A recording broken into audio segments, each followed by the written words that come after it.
Bam. This is Roy Reid, and I'm watching the Break It Down show. Me too. It's going to be fun. We're having a good time.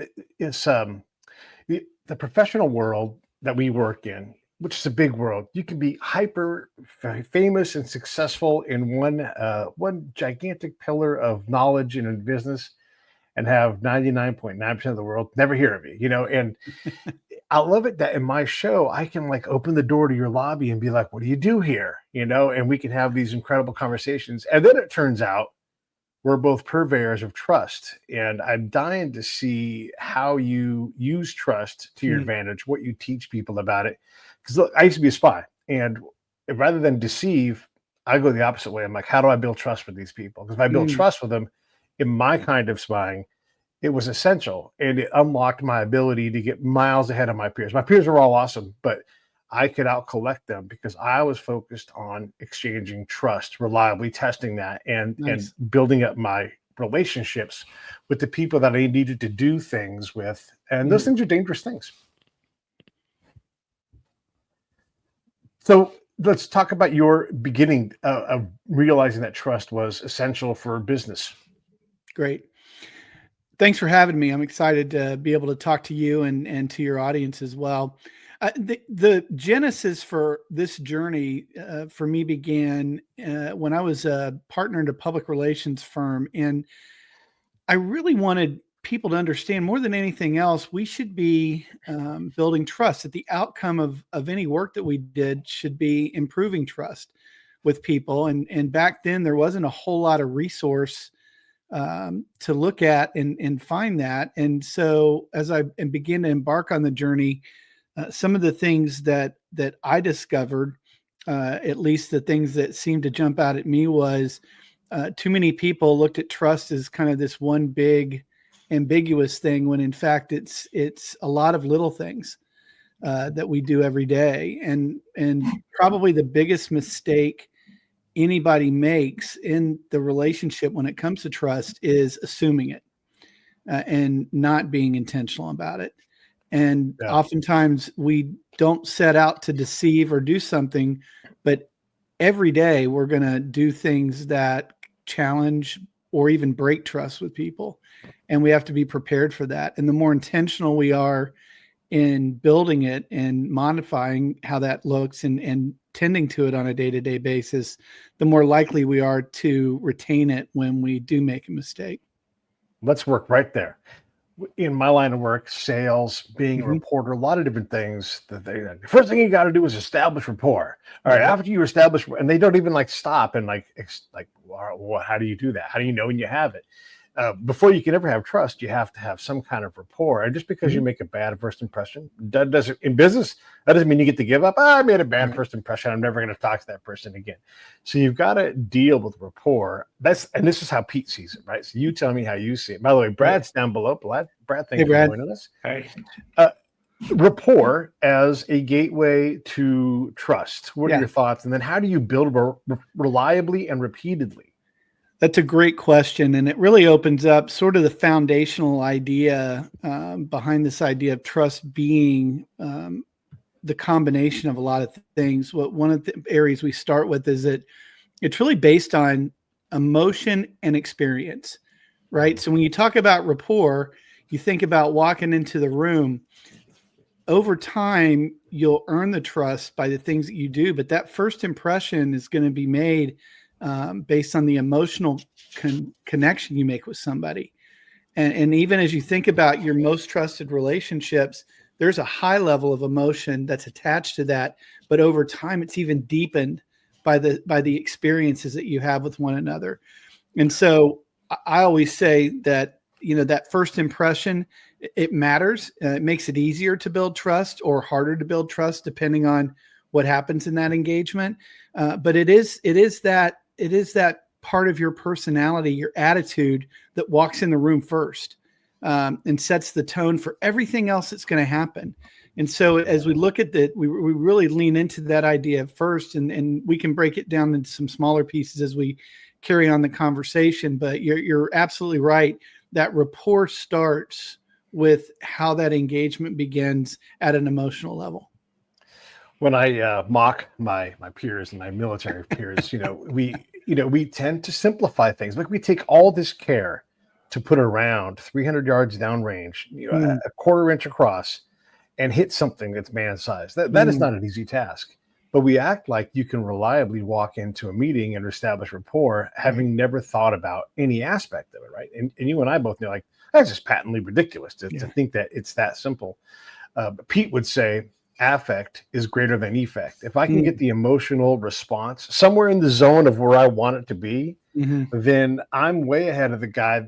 And the way I illustrate this is if I go in and I'm focused on affect, and using affect as a noun, if you go in and say, I'm going to get this girl to like me, I'm going to write her 15 love letters, I'm going to be in her pants before you because I'm not going to worry about, I might write a love letter, but I'm looking for an emotional response to what I'm putting out. And you have to be willing to be wrong. You have to be willing to go slow. You have to be, because if you get that emotional connection, and you just alluded to it, then boy, oh boy, you're off to the races. If you're getting the right one, if you're not getting the right one, at least then you know to pivot and adjust, try again, pivot, adjust, try again.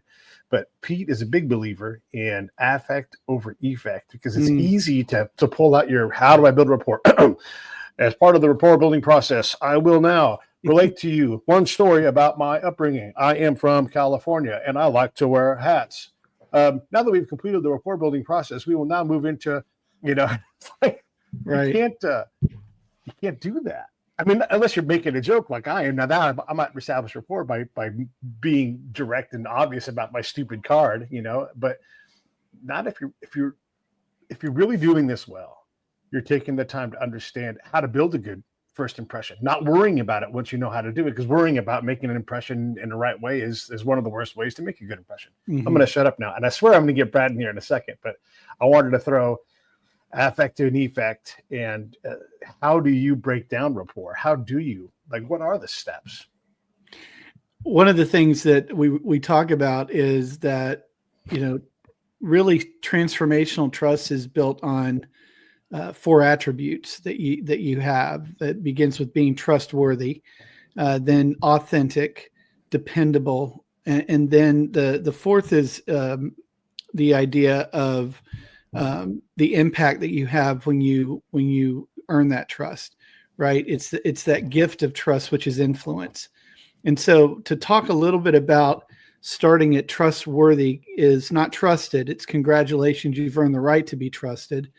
We really lean into things like integrity, how you manage yourself, how you trust yourself, and the things that you do internally to develop, practice, create routines around, and really live into that high level of ethical behavior and consistency in what you do.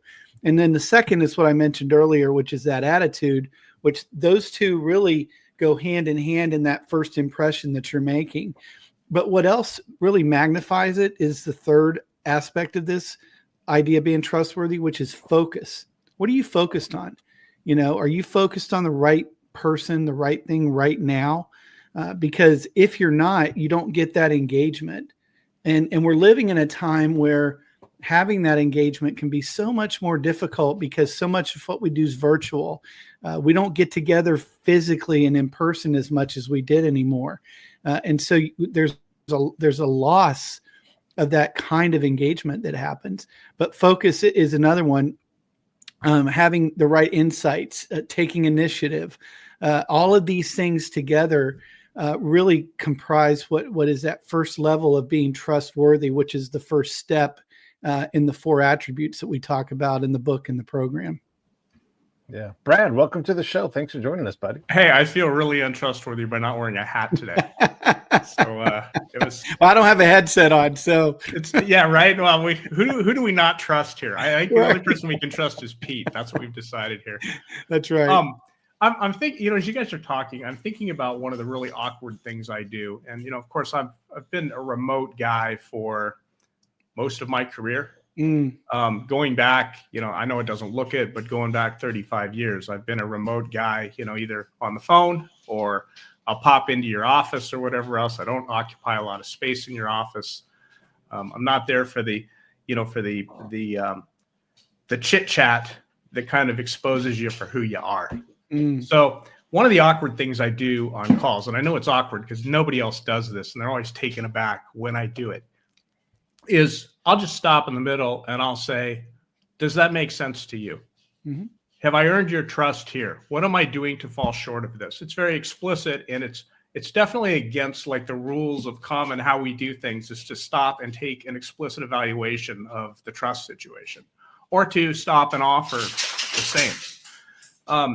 What do you think about that in the mix of it, especially with, here we are, online, we're not, we can't smell who showered today. Right. We can't quite tell what the real attitude of the person is. You see these blinds closed behind me. You don't see the dogs jumping up on me. You know what I mean? Yeah.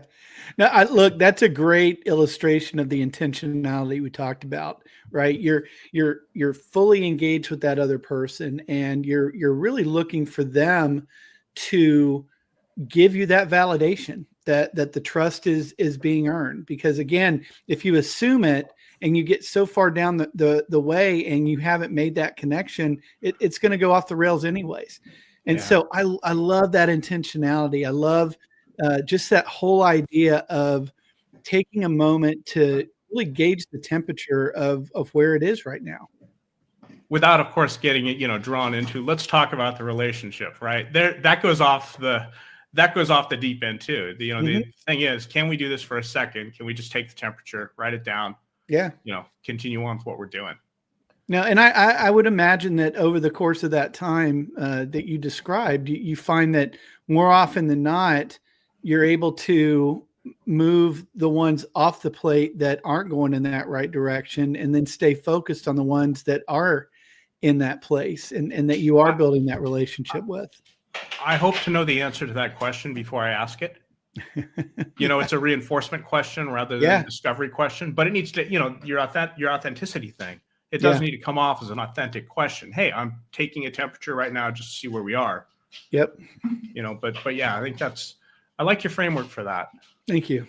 That's nice. When we look at getting to the rapport stage and you have that easy conversation, Pete would say, if you're in a setting like with a sheikh or someone from another culture, it's important also to slow down a little bit. We want to just skip across the rocks and be like, I'm on the other side of now.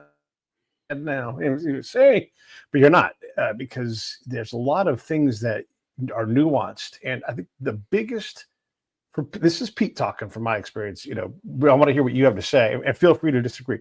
The biggest thing that I can bring to get in the way of that intentionality and that authentic nature, bring my goals, to bring my needs out first. Like if we're having chai, if I'm at my best, all I'm going to do is have chai. And I refuse to ask a question based upon my need professionally before you.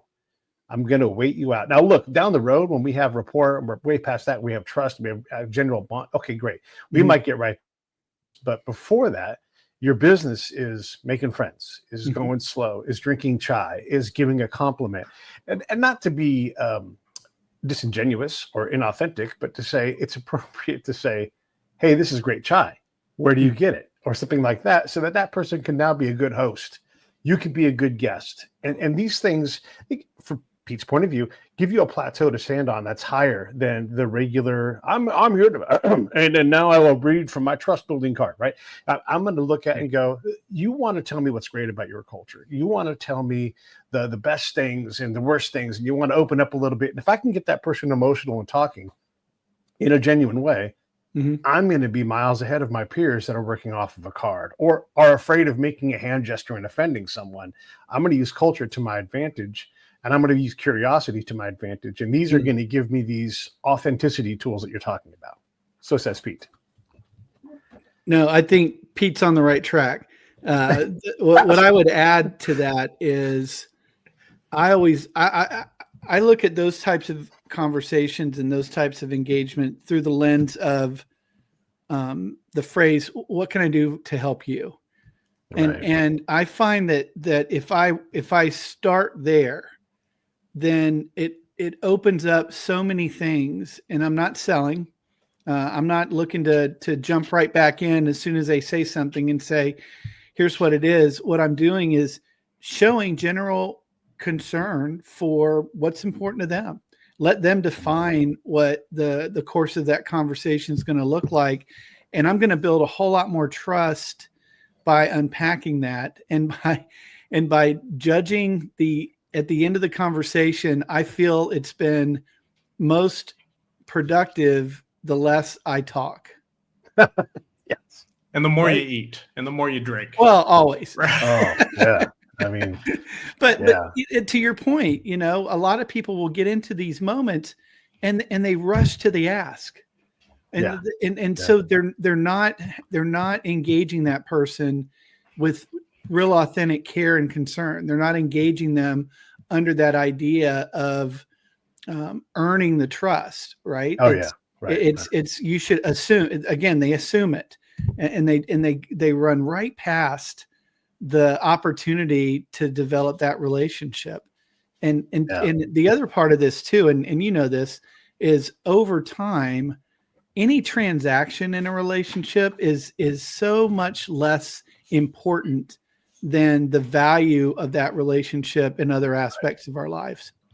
Yeah. That's a big thing you're talking about. And you just said, and that's a great tool to genuinely say, I recognize that you have capabilities in this zone. That's why I'm saying Pete says this. Normally I don't talk in third person, but I'm trying to give a perspective of, I know that how Roy approaches this. And I know that Brad from the computer world is trying to humanize the things they do. And so he's also doing things that are focused on building trust.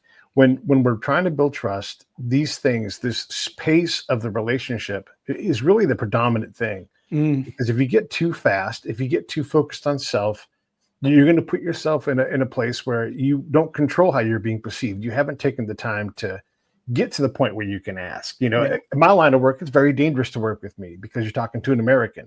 And if people find out that I'm a spy and they decide that you are spying, all of a sudden it's real. So I have to be very deliberate about how I do this and not hide things and be honest and open. That's how I do it. Other people in my field don't do it that way. But if I don't build that trust and then test that trust, and I look at trust like a credit account. I am the one interloping into your school district to sell you computer systems. I am the one coming to your country to help you build the government or wherever it's going to be. So it's on me to say, I am here. I'm going to extend you this low risk trust.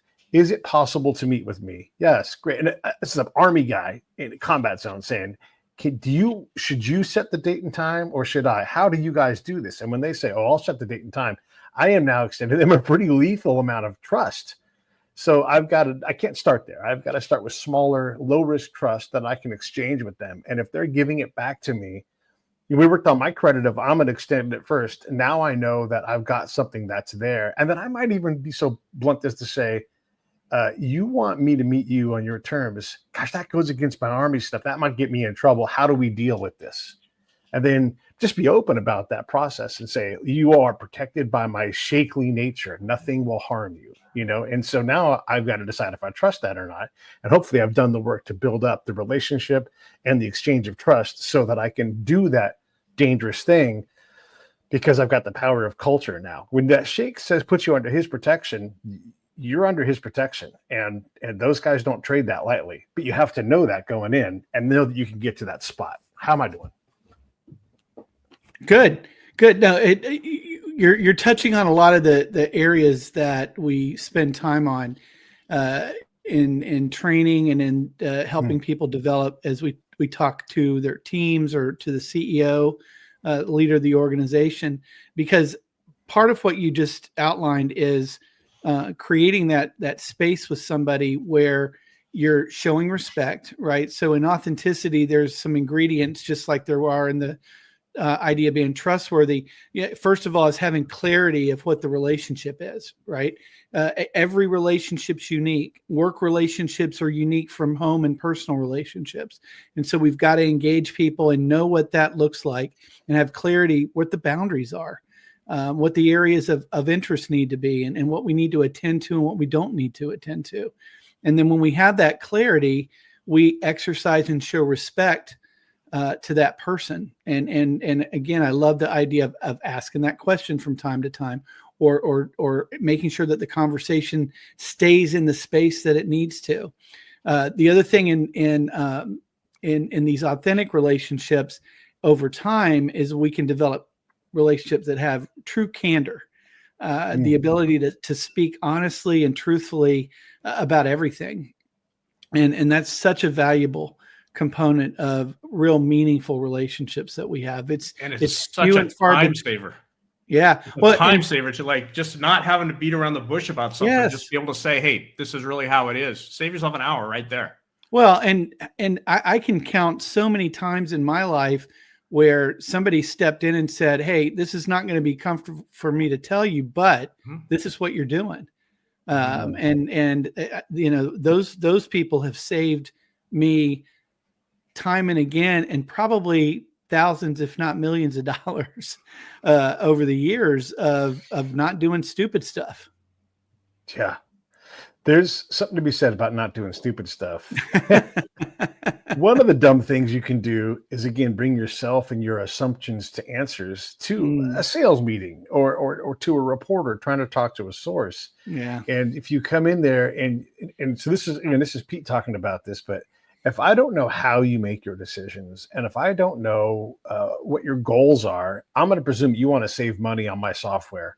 And so I might focus there initially, but really what you want is someone, you know, like one of the biggest things in my relationships with business is a human going to talk to me? And if it's not, I may still do business with you, but I'm very apt to leave the second I can, because you're replaceable to me. I can find robots everywhere to talk to, right? And so if I jumped to cost, well, now I've because I don't mind paying a premium to talk to someone and to know that when I have a problem, you're going to help me fix it. You're not going to tell me no. You're not going to say it's your job to be customer service, because that's all of that is going to get you fired from my business. I'm going to so understanding what's important to me and how I make my decisions is going to enable you to better get what you want from me, and for me to trust you, because I need to know that you are going to be there if I ever need you.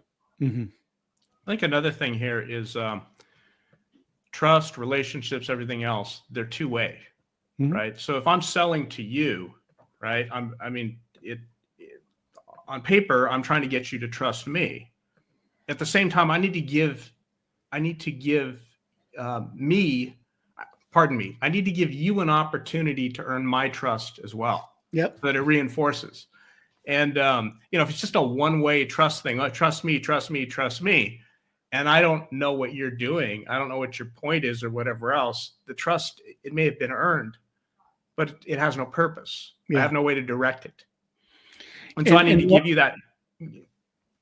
No, please finish. You know, getting back to the eating together example, I think of an example 25 years ago. I was hired as the first U.S. employee of a Danish database made, like they were like Oracle, but really, really small and never got big, of a Danish database maker. And one of the things that they hired quite a few people that were outside of Denmark. That's what a lot of Danish companies do, because Denmark is just, this very insulated place. You know, you land in Copenhagen and you drive around in a taxi and you see all these like absolutely stunningly beautiful men and women riding around on bicycles. They're totally fit. It's the same way today as it was 25 years ago, as it was 50 years ago. Wow. It's like this magical place, but they import all these people, or they try to establish relationships with all these people. And the first thing you do, you show up and they've got all sorts of food for you. And they got all sorts of things to drink. They drink like all these Danish things. And all you have to do is try it. They will never offer you anything bad. I was always surprised at how many of my colleagues that weren't from Denmark and came to visit were hesitant. Like, you can't be hesitant. This is the first test. Are you one of us, or are you, like one of them, and you're going to remain one of them? You got to step up and do it, and then like, you're not even thinking about trust at that point. Right. You're just thinking about, hey, I'm going to be here 2 weeks. I'm going to be miserable if I'm not having fun, if I'm not enjoying the food, if I'm not enjoying drinking with these people, if I'm not enjoying whatever they do, So that's that really does speak again to intentionality, right? You do your homework, knowing where you're walking into and what the expected norms are going to be. I've had I've had the opportunity to travel and do business in other places around the world. And And in each location, there's a unique expectation for how you engage and what that looks like. And you've got to get it right. Or you find yourself not achieving and doing the things that you were set out to do. So that, or if you're totally clueless, just ask, right? I mean, yeah. Hey, I'm not familiar with the situation. What am I supposed to do here? What do you want me to do? All right, let's do it. Right? Same kind of thing. Yeah, humility is a big part of this too. Being able to recognize when you aren't the expert, when you don't have the information. Are you smart enough to take a step back and ask the question? Yeah. Well, I would say if you're not making mistakes, you're making the first mistake. Right? You should be comfortable being uncomfortable, because trust requires some level of, I call it miscomfort, because you learn what is comfortable and you find out that it's fine to not know, to be a little plodding, to not just go racing straight for the solution, because the path is a critical path. It's not a path of least resistance when it comes to culture and trust. And if you can't put those two lenses on in terms of how you act and see things, then you'll have a problem. One of the tools that I've developed is when you hear negative values. Brad just gave it a great example of this, where those people are stupid. These people are lazy. They're incompetent. They're thieves. They're greedy. They're all these negative things. That is an incongruence with culture. And you don't understand something about their goals. You don't understand something about how they make decisions. And that's an opportunity, because now you can go and you can ask these questions about them, or you can communicate your version of that, because there's a flip side to that conversation. Oh, they don't understand my goals. Let me spend time drinking tea and talking about why I'm doing the things that I'm doing. And that, man, it is, when you unlock that, it's like rocket fuel for relationships. Because now I'm not worried. Again, I'm not worried about my needs, my goals. If I can accomplish my task, even 80% of it on their cultural path, if I'm getting a B-, my boss is going to love it, because I'm doing it in their way. And I'm solving problems that they couldn't solve before. I'm not forcing someone to go do something my way. Again, how am I doing here? Well, you're right on. And I'll give you an anecdote from early in my career that, this kind of thing happens everywhere, right? And so I had come into an organization as their director of communications, and we were going through the budgeting process. And I'm the new guy, so I get to ask all the new guy dumb questions. And so I'm going down the list of all the executives in the company asking, so what do they think about the budgeting process? And I get to the chief operating officer, and almost in unison, the team looks at me and says, well, he doesn't understand us. He doesn't care about what we do. And just on and on and on and on. And I said, well, I went to my boss. I said, who meets with him? And nobody did. They assumed all of this. And so I set up a meeting with the COO, very busy man, very young at the time. I had a 30-minute meeting. He was running 15 minutes late. I ended up getting 10 minutes to say, hi, I'm your new communications director. And so I walked out the door after that and set up a meeting the next week.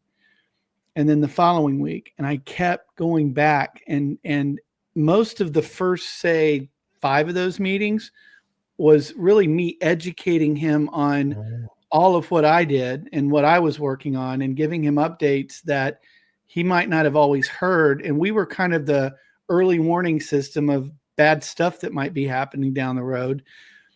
Ultimately, that meeting became a weekly 2-hour Friday morning meeting. And at some point during the process, he asked me to be the person who would kick off and lead his leadership meetings. And over time, we were able to manage a whole lot better during crisis times, because there was a direct connect to that office. And all it took was an introductory meeting and listening and engaging. And so everything you just described follows that pattern, right?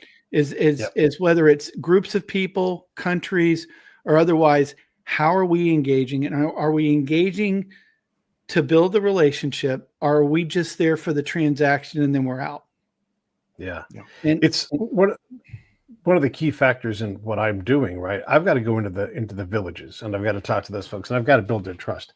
I also have to build trust within my unit. So it's an equation that I have to balance. And if I can get the unit to behave better in town, then I'm bringing value to town. Simultaneously, I'm bringing value back to the unit because they're not having to work less hard. They're working more precisely. And I'm saying less hard at like failing, right? Like stop failing as much. And so when I'm talking to a commander, I'm telling them like, I'm going to give you these things. I'm not really worried about the bombs and bullets. Get you some of that, but really what you want me to do is help make you guys more efficient in town so that you can win more. And once I have that commander's trust, I'm simultaneously trying to build the trust of the staff. Same thing. They don't want me undermining their process. They don't want me. And so there's a guy, I don't know if you ever heard of Robin Dreeke. He's also a counterintelligence agent like I was. He was in the FBI, and he writes books about trust building. And he was talking about how he was advising an FBI team that was trying to get an operation off the ground. And this is all intra FBI. And so they had a guy from their squad that had got promoted up. And they're like, well, he'll just rubber stamp this thing because it's us. And he didn't. And so Robin's like, well, you have to understand, he has a different job now. And he has got trust to build to up, and he's got a different responsibility. So let's spend time and figure out where that person is at so we can better understand what they need. We already have this emotional connection, but that person's for their career, right? Like sometimes we think it's about a purchase order. Like, no, my career is on the line. I've got to get this done right. And if you're going to help me do this and exchange that authority of saying, I need to buy 15 servers and it has to all go together, it has to be plug and play, then you're going to spend your time right there going, right, well, let's make sure, and make them calm about their job and the task that you have it under control. The PO will be tertiary at best. That's absolutely right. Now, when we look at balancing the relationship and the task and the responsibility, it changes the dynamic of what we're doing. And when people feel valued, they will give you so much more. That's why I'll keep coming back to your question about how am I doing? Do we understand? Are we on the same page? Those check-ins, they matter because everybody assumes that that you're trying to get to that close, you're trying to get to that sale, you're trying to get to that outcome. But if you make the process better for the person, it has an equal, if not greater, impact on your long-term ability to serve, sell, and be engaged with that person. Yeah, the first sale never is very profitable for you. Right. A lot of work and probably a loss by the time you're done with it. You want the residual business. One of the really interesting things I've discovered with, of course, from Pete with his podcast, got connected with Barry Katz. He's sort of the manager of all the comedians you've heard about at some point. He's been Chappelle's manager, Jay Moore's manager, Louis C.K., et cetera. And late in his career, he's taken to, kind of setting himself up as a guru that you can buy access to, and you can join his blueprint thing. And anyway, this is not an advertisement for Barry, but Barry put something into perspective for me about leadership that I feel like I've always operated under, but I didn't know that this was the word for it. And the word for it is safety. Your job as a leader is to provide safety for the people that you lead, period.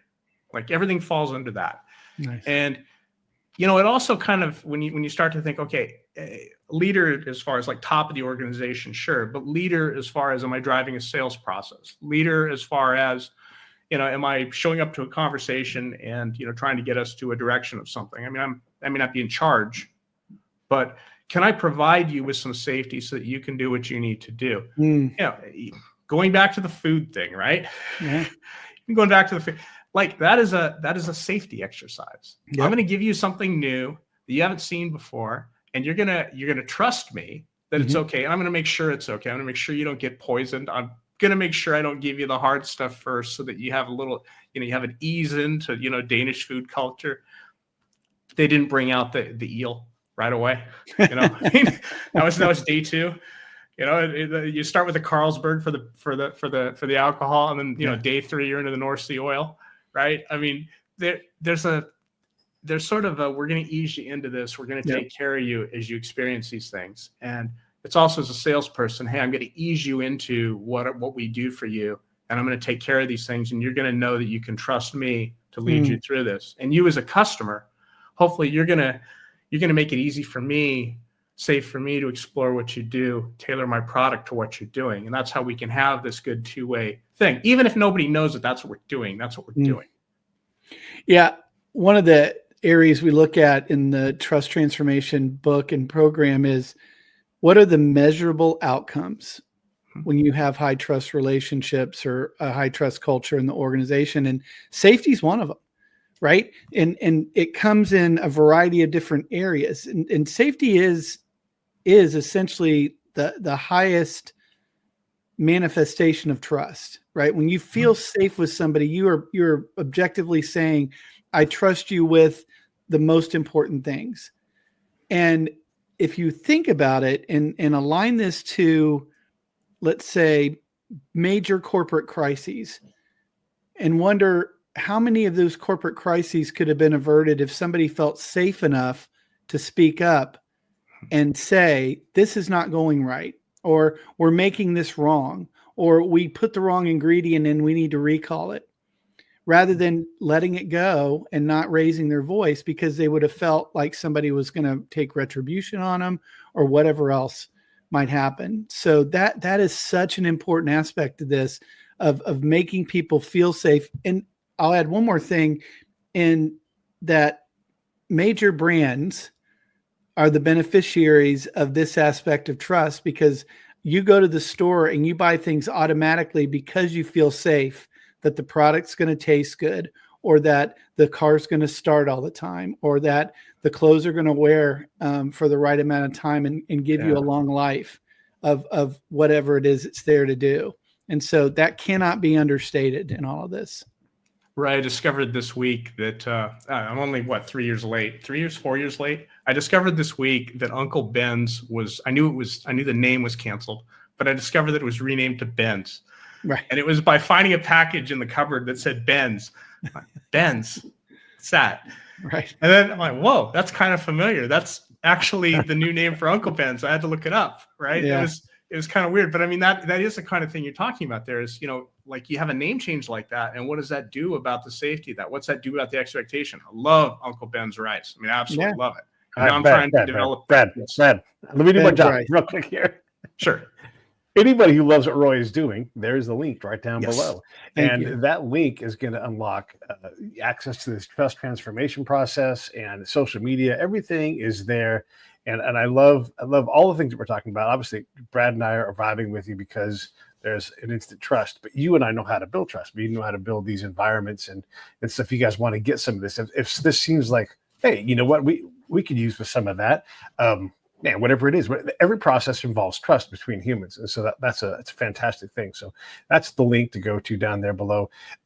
I guess the thing I want to ask you next, actually what I want to do is I want to elevate what we're talking about here. Brad has talked about eating food and those kind of things. I have found that food is, Brad, you got to mute your mic, man. You can elevate your game by preparing food for someone else. If you're in Holland, if you're in whatever other place you're at, you're like, hey, why don't you come to my place, or I'll come to your place and I'm going to make you.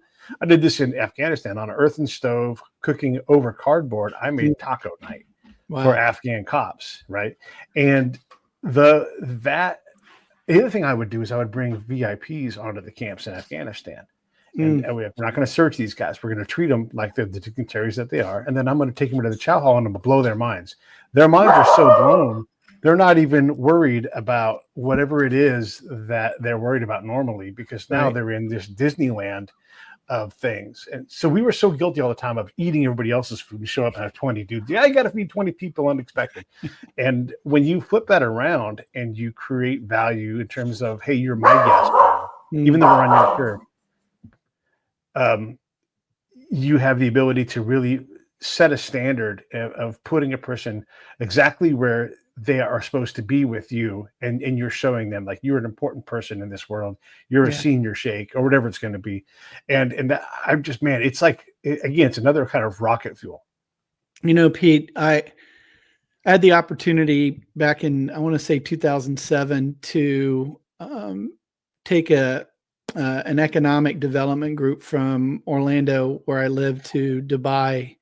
I made 2 trips over there that year, one to kind of go over ahead of time and set the agenda, and the other was actually to bring the group over and spend a week there. And I remember coming home and talking to my wife, Kim, about the experience. And the most impressionable moment for me was going to the home of the deputy health minister. Was a lot of what we were there for was health and sciences, economic opportunities. But we were invited into the home of the deputy health minister of Dubai, and just sitting in his home, drinking the tea that his wife made and eating the cookies that his family made, and talking about the same stuff that I'm worried about at home with my kids and my family and my safety and my situation. It just, we get fed so much about people through media and other things. And until you sat down, to your point, broken bread, had a meal, shared a drink, and really just talked about life, you don't get past that very easily. And I look back on that experience, and it really reframed a lot of just how I engage people in my day-to-day life, and how I want to go out of my way to find and engage people who think differently, who believe differently, and who see life differently, because I'm going to learn more from them and through their experiences, and widen my perspective on the things that I can become educated on and about that I would lose out on otherwise. Yeah. I mean, I'm just thinking right now as I'm fighting my mouse here for control of the cursor. Sorry about that. You can see it on my face, I'm sure. A lot of this applies to, or would apply to, companies that work remotely.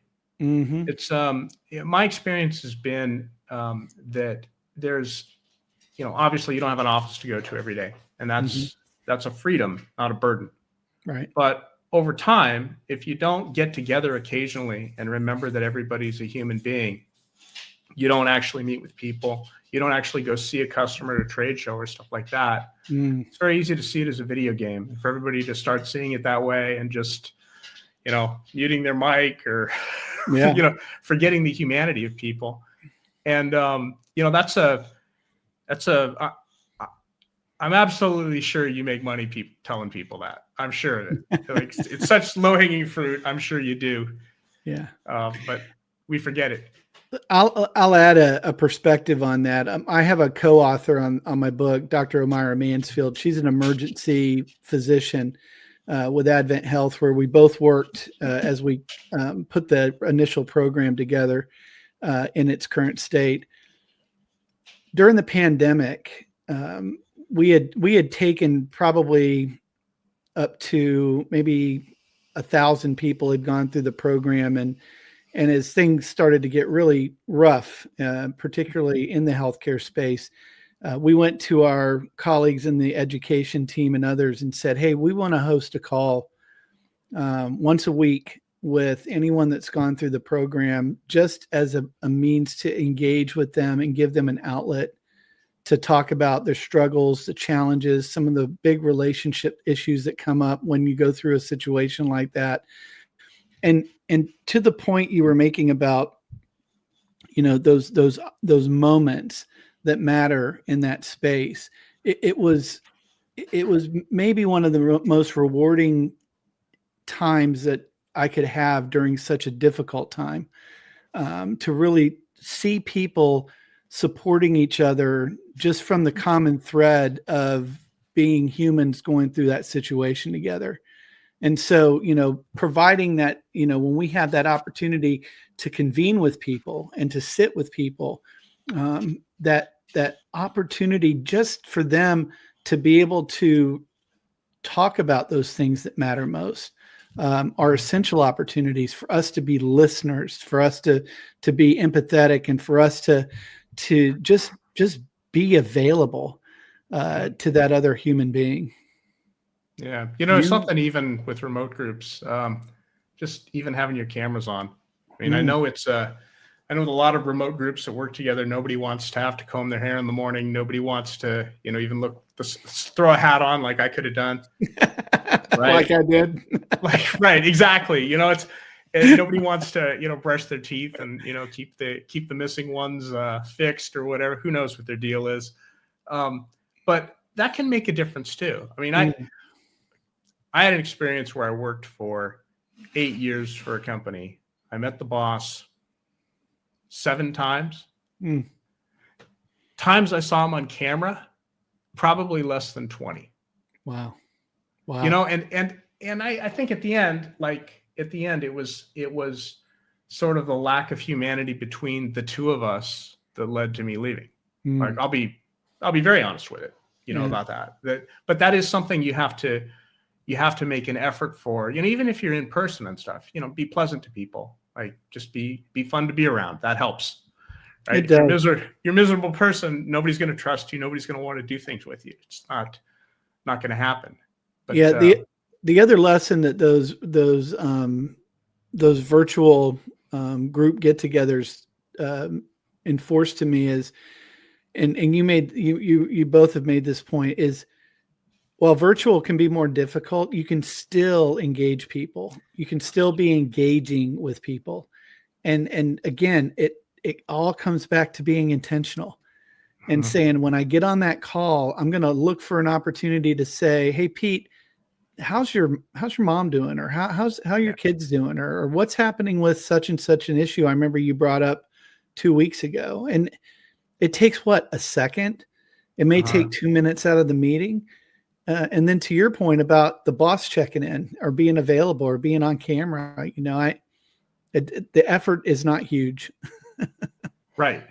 And just to establish that, hey, you're a person here, you're paying attention for the 10 minutes or 2 hours that we're on the call. Yeah, that's helpful too. And even the distractions in the background and stuff too. I put a link for the book right down there. Oh, thank you. Nice. Yeah. These kind of things about trust it's huge. Yeah, there's the book right there. When you're internally communicating, and now we're going to look from the top down. It's real easy to think you're doing a great job. One of the things I used to try to do was help companies understand their culture by helping them measure it. Culture and trust, these things are elemental. They go together. They form a very important part of a company. We're going to build a culture of whatever it's going to be.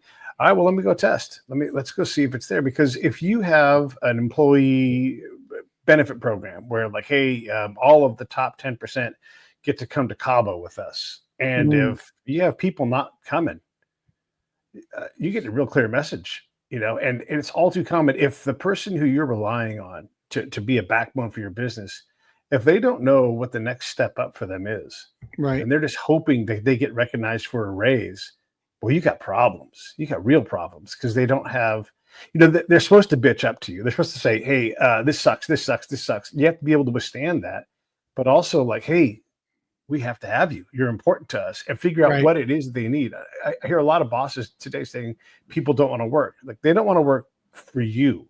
You haven't figured out what it is that they need. If you're sliding $100 bill in their pocket, I'm telling you right now, that ain't enough, or whatever it is. However, and it's not just money, right?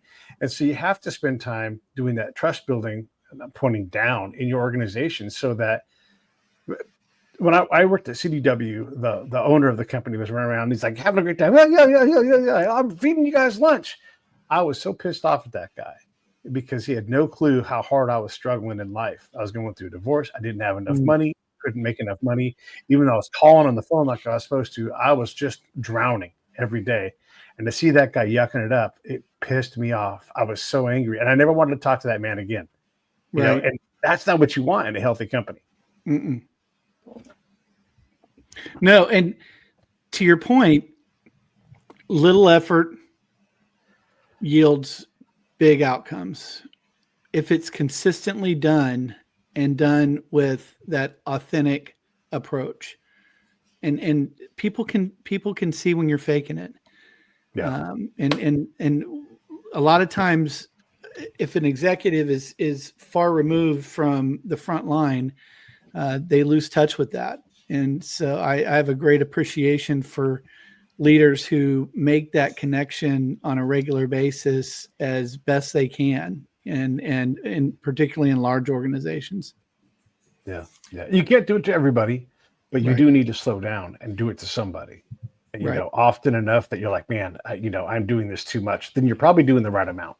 Maybe do a couple more, because that human connection, it really matters. And you might get someone to believe in you more, because you can't lead someone you can't see, you can't talk to. Yeah. Do you Brad, feel- I'm cutting you off. I'm sorry about that, Brad. Sorry, no worries. Do you feel that you're preaching, and I don't mean preaching in a bad way, I mean, you're spreading your message, right? Yeah. Do you feel you're spreading your message more to individuals like, Pete and I testifying to you today, just like how we see similarities with what we've done? Or do you feel more like you're preaching more to organizations? I'm just curious about that, like how to get the message out and how to get it implemented. It's a little of both. You can't get to the organization until an individual feels compelled to do it.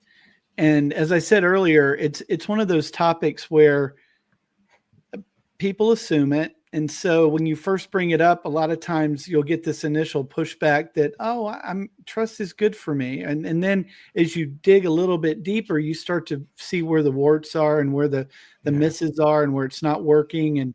And ultimately it opens up that there may be some problems. There may be some issues. And there are few organizations, if any, that I've gone to through an executive, through a leader who I've been able to compel to do that, where the investment in the training, it always yields a great result. There are always things that happen that transform the culture because the relationships were transformed. So, for example, worked with a hospital where it had been sold, and the new owners came in and realized that they had big problems. It was failing. So the customer service was operating at the lowest 25%, and hospital-based infections were occurring in the lower 5%. So you didn't want to go there. After we went through the training and the leadership team adopted what we call a trust contract, which, think about your mission, your vision, and your values. What this becomes is what you express as an organization will be the priority for building high trust relationships. And they adopted it. A year later, they were in the upper 75% for customer satisfaction, upper 95% for hospital-based infections. And when the CEO came to see me, they had been 6 months with 0. And I asked him, I said, that's great. And I'm excited. And I would love to know that the program has a contribution to that. And there's some credit there. And I said, but how would you define that? He said, Roy, when trust improves, everything improves. The communication improves. People feel safe to speak up and say, hey, we got a problem over here and we can fix it. So instead of seeing the numbers fall off, we're able to fix it and keep the numbers where they need to be on both the clinical side as well as the interaction and the engagement side. And so you're trusting being a primary, kind of a primary organizing improvement endeavor of this hospital. Pete and I have one that we can talk about with our parents, which both of our parents work for the phone company. Okay. And in the 80s, they had this quality initiative. And my dad was in management. I think, Pete, your mom was what was her role?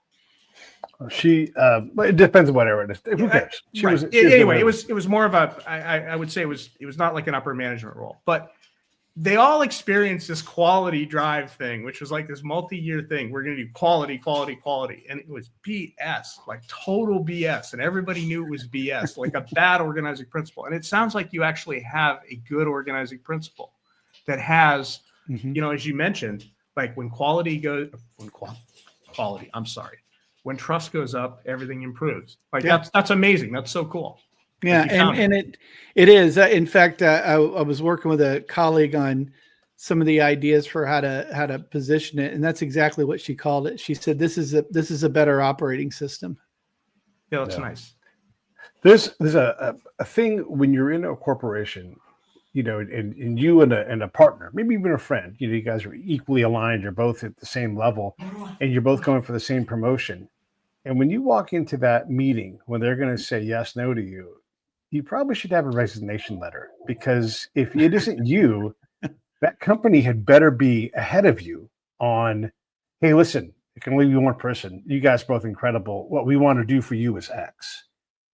You didn't get it, because otherwise you need to hand that resignation letter directly over, because you just got into competition and lost, and you for sure can go promote yourself somewhere else. And you have to have the confidence to do that. People don't typically do that, but that is something that you have to think about if you're on the hiring side. Like, oh, we're going to hire this person for this incredible position. Yeah, but we don't want to lose Rhonda, because Rhonda's fucking incredible. And there was no difference between, we had to pick someone, so we picked this person for this hyper minor reason. Oh, they live closer, whatever, so they can be more on call, whatever that thing is.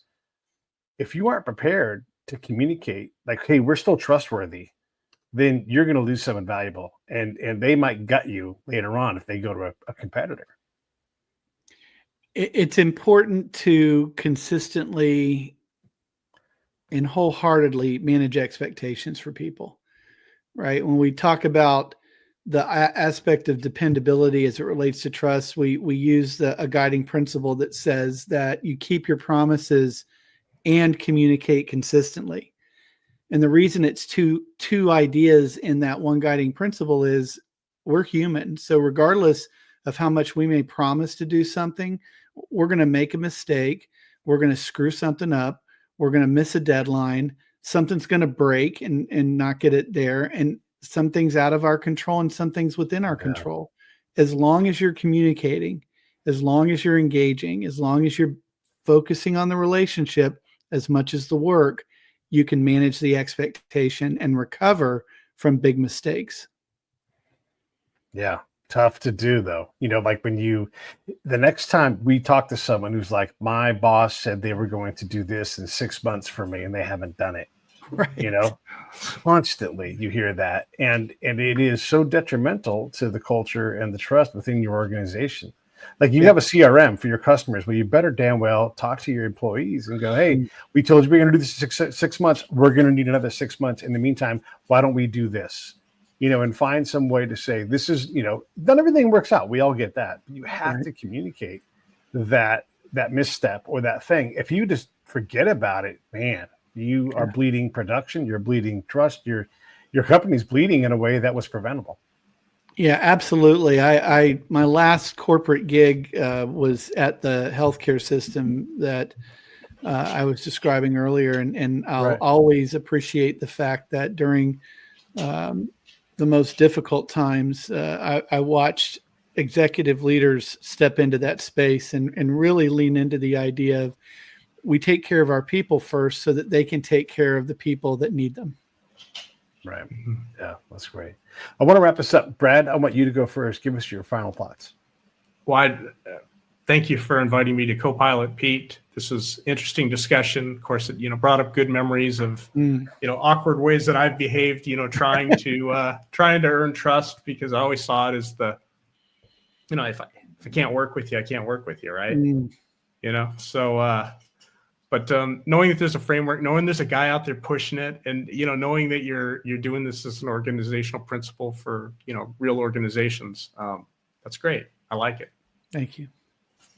Yeah, and I appreciate you coming on and just talking trust with me. I can tell I'm passionate about it, and we talk about culture and all these things and how they mix together. I'd love to have you on. I'm definitely going to introduce you to Rob and Dreek, because you guys will dig each other's vibe.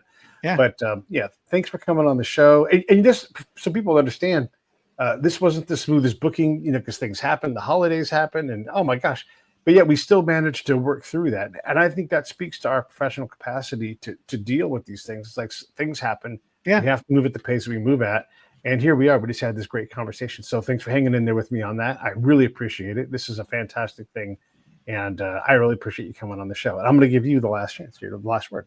Well, it's been a wonderful time, and an hour flew by.